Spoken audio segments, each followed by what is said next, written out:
It was supposed to be a peaceful weekend. You know, just me, a tent, and the endless stars.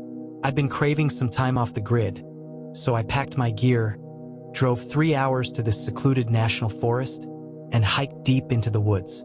No cell service, no people, just the sound of nature. Perfect, right? The first day was uneventful. I set up camp near a small creek, cooked some instant noodles, and spent the evening watching the fire crackle. The woods were so quiet it felt almost surreal. But as night fell, that silence turned heavy, like the forest itself was holding its breath. Around midnight, I was lying in my tent, staring up at the fabric ceiling, when I heard it. A twig snapping, not unusual. Sure, but it was close. Too close. My heart started racing. Probably just an animal, I told myself. Maybe a deer or a raccoon. Then I heard it again.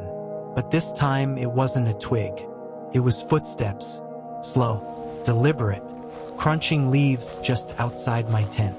I froze, every muscle in my body tensing. I didn't even breathe.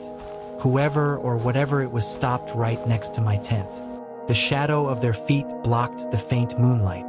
And then, nothing. Just silence. I don't know how long I lay there, paralyzed, waiting for something to happen. Eventually, the footsteps retreated, fading into the distance. I convinced myself it was just some late-night hiker passing by, weird, but not impossible. I barely slept that night. The next morning, I stepped outside my tent and immediately felt like I'd made a mistake coming here. There were boot prints in the dirt, circling my campsite. Not hiking boots either, these were heavy, like work boots, and way too large to be mine. I couldn't shake the feeling that someone had been watching me, but I tried to shake it off. I mean, I'd driven hours to get here, and it wasn't like I was in any real danger, right? That evening, as the sun dipped below the treetops, I heard something again. This time it was distant. Laughter. Faint, but unmistakable. It sounded like it came from a group of people, but it didn't feel right. The laughter was cold, hollow, and wrong, like it didn't belong in the woods. I grabbed my flashlight and scanned the trees, but saw nothing. Still, the laughter stuck with me, echoing in my head as I tried to sleep. Around 2 a.m., I woke up to something far worse. My tent was shaking. At first, I thought it was the wind, but then I heard whispers. Low, guttural voices just outside, too faint to make out the words. My heart was pounding so hard I thought whoever was out there could hear it. Suddenly, a hand pressed against the side of my tent. I could see the outline of fingers through the fabric. I bolted upright, grabbing the small camping knife I'd brought, the only thing even close to a weapon. "Who's there?" I shouted, my voice cracking. The whispering stopped. The hand slowly dragged down the side of the tent, making a long, scraping sound. And then, just as suddenly as it started, everything went silent. I didn't sleep. As soon as the first light of dawn hit, I decided to pack up and get the hell out of there.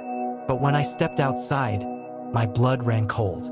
Hanging from the trees around my campsite were small wooden carvings, crude little figurines, tied together with twine. They hadn't been there the day before. One of them was hanging right over my tent, swaying gently in the morning breeze. I felt sick. I shoved everything into my backpack as fast as I could and started hiking back to my car. The whole time, I couldn't shake the feeling that I was being followed. Every so often, I'd hear the crunch of leaves behind me, but when I turned around, there was no one there. After what felt like hours, I finally saw the parking lot through the trees. Relief washed over me as I practically sprinted the last stretch to my car. But just as I unlocked the door, I saw something that made my stomach drop. Taped to my driver's side window was a Polaroid. My hands trembled as I pulled it off and looked at it. It was a picture of me, sleeping in my tent. I've never driven faster in my life. Even now, I can't explain what happened that weekend. But one thing's for sure, I'll never go camping alone again.